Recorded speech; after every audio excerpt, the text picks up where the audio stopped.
Hello my dear students, I am Mr. Evan Prajapati, the director of Sanjeevani Group Tuition which is situated at Naval. I hope you have seen my previous video and you have liked it too. In the last video we seen about in what way the accounts are being classified, what are the rules of that particular accounts, that is personal account, real account and nominal accounts. Today we are going to start with the new topic named as journal. What is journal entry? What are the specimen of journal entry and what are the features of it? And in what way we record the transaction into a journal entry? So let's move on to the PPT presentation. What is journal? So first of all you need to understand that whenever we recording and journal entry, before that there are certain source documents which are to be presented at the times of journal entry, because it makes it clear that transaction are happened. It gives the proof of that particular transaction. So a journal is a book of original entry which are recorded transaction not provided for the specialized journal. So basically there are various types of books which are also called subsidiary books. So first entry is in journal and then it is divided into various parts. First is journal, next is ledger, then it is divided into cash book, then double column, triple column, it goes on, which we are going to learn in detail in future videos. Okay, so the journal has date wise record of all the transaction with details about accounts.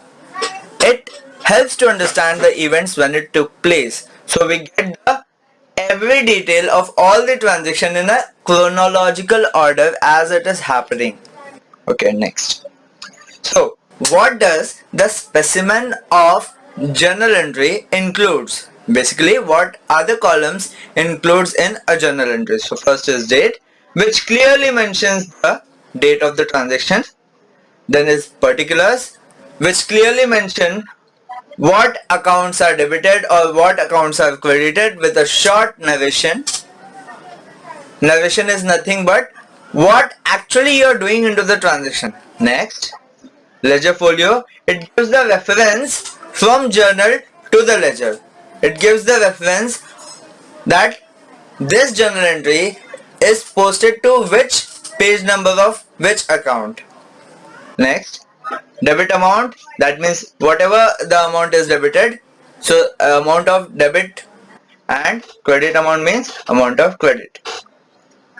Steps for recording, most important, never to forget. At least you should not forget at least 10 years.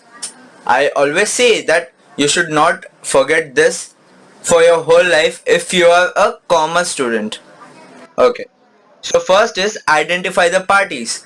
So parties means it can be name of person, it can be name of institutions, group, colleges, medical institutions. Then it can be name of any expenses which represent to a particular person. It can be name of any asset, it can be name of any liabilities, it can be name of any intangible, tangible asset. It can be name of any expenses, it can be name of any incomes. So whatever may be, these of whatever things I just mentioned, so these are called parties. So next will be classification of accounts. For example, if it is a name of person, then we will mark it as personal account. If we got the name of assets, if we mark it as a real account. If we got the name of any expenses or income which does not represent any particular person, then we mark it as nominal account. Then apply the rules. We have learned in the previous video what are the rules of nominal account, personal account and real accounts. So if you want to see in detail, you can again see that particular video. Then most important, that is write the narration amounts. Narration clearly defines that what we have done in that particular transactions. Next, basic concept before recording the transaction that are very important. First is trade discount. So what is trade discount? The discount which is given directly to increase the trade is called trade discount. It is calculated on gross sales. So whenever a shopkeeper feels that he is unable to increase his sales, then what he does? He just put a label on his shop that today we are giving 50% off, 50% sale, 20% sale. Hurry up, hurry up. He just advertises his shop. So that the discount which is allowed for the purpose to increase their sales, then it is called a trade discount, and it is never mentioned into the books of accounts separately. It is just mentioned in the trade narration column that we have just allowed such discount. We never mention it on the bills also. While giving the bills to the customers, we never consider it, we never show it.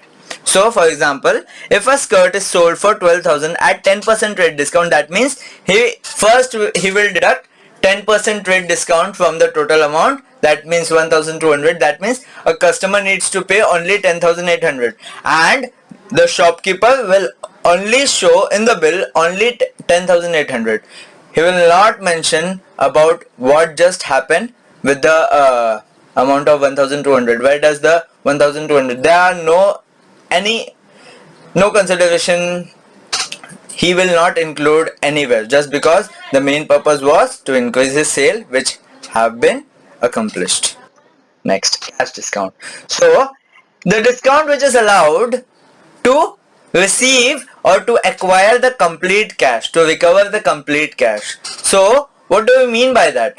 So whenever we go in the market, we observe that people always argue with the price of the commodities, that what prices of this, what does this product cost. So they just start arguing, they just start bargaining. So at that time, whatever the whatever the shopkeeper decreases the price, that is called actual cash discount.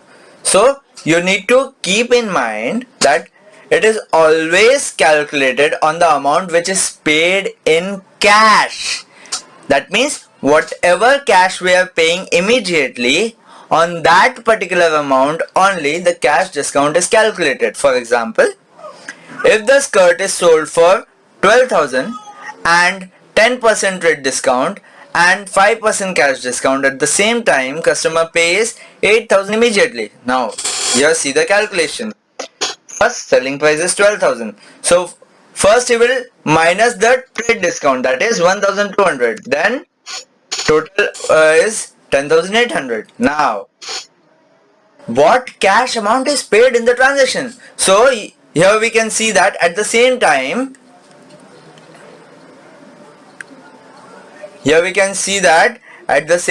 he pays 8,000 immediately in cash. So 8,000 is paid in cash. So only on 8,000 the 5% will be calculated, that is 400. I hope you have understanding. So if he is paying 8,000 and he is receiving 5%, that means 400, he is receiving the 400 discount. That means he needs to pay only 7,600 in cash.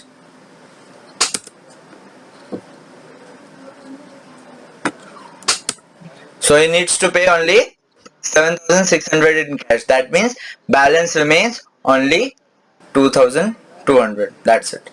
Next, GST transactions. These are also here I have mentioned certain rates which are just for the information. That is, GST can be of 5%, 12%, 18%, 20%, and it is divided into two sections, that is CGST and SGST. And CGST and SGST are always equal to the rate of half of rate of GST. So if 12% is the rate of GST, then CGST and SGST will be 6% of each one, 6% each. Okay. So how do we calculate if GST is included in a particular transaction? So first we calculate the trade discount and find out the final price of the final purchase or sale price of the product. Then we calculate the GST amount and add to sale or purchase amount. Then next we calculate the cash discount. If the cash discount is given, then we calculate the cash discount, deduct it from the cash amount which is paid immediately, and we after deducting each and everything, we just calculate the final amount. Here's the calculations. You can see, for example, if a furniture is purchased for 50,000 at 10% trade discount, 5% cash discount, 18% GST, and immediately the customer pays 3/4 amount, find the balance amount. What amount is paid in cash? 3/4 amount is paid in cash. Always remember. So, if we go according to the step, first step is to calculate the trade discount. Here we can see that. So, purchase price is of 50,000. It is clearly mentioned. Then 10% trade discount. So, for example, if a furniture is purchased for 50,000 at 10% trade discount, 5% cash discount, 18% GST, and immediately the customer pays 3/4 amount, find the balance amount. So, here see that you are paying the cash amount only 3/4 and 1/4 is still pending. So, we will see one by one. So, here it is that purchase price is clearly mentioned 50,000, we have written it.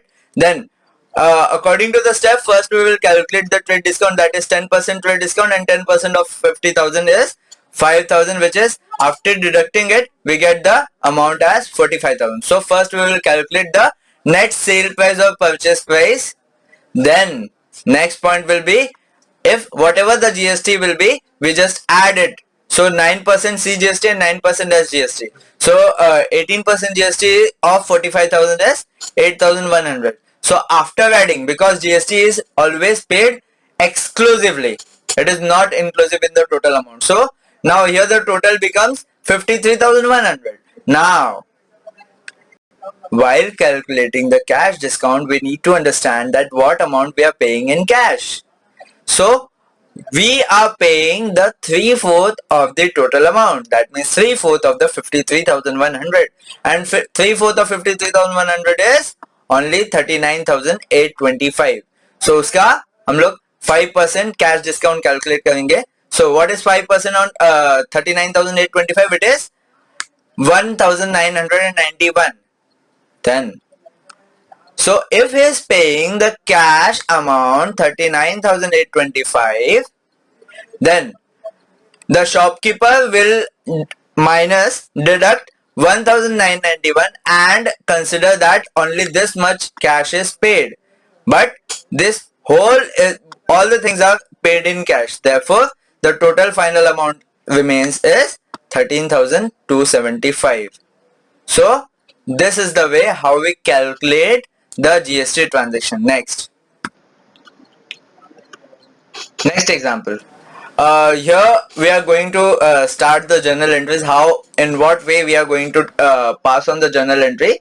So you can see over here that 10th May 2020 started business with cash 1 lakh, stock of goods worth rupees 50,000 and computer 50,000.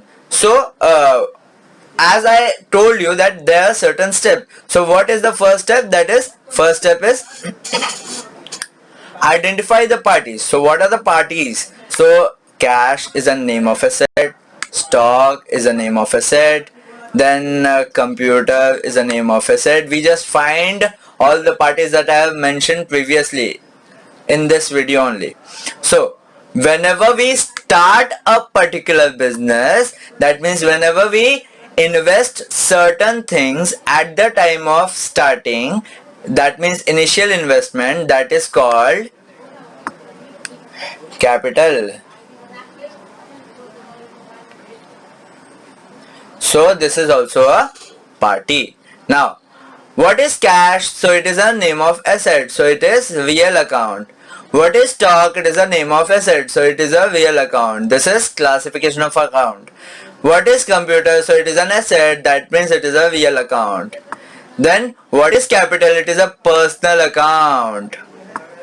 Now first one is identify the parties, we have identified. Second one is classification of accounts, we have classified the accounts that are real and personal. Then next is apply the rules. So we need to ask the rule as a question that cash is coming into the business or going outside the business. So it is coming into the business, so it will be debited.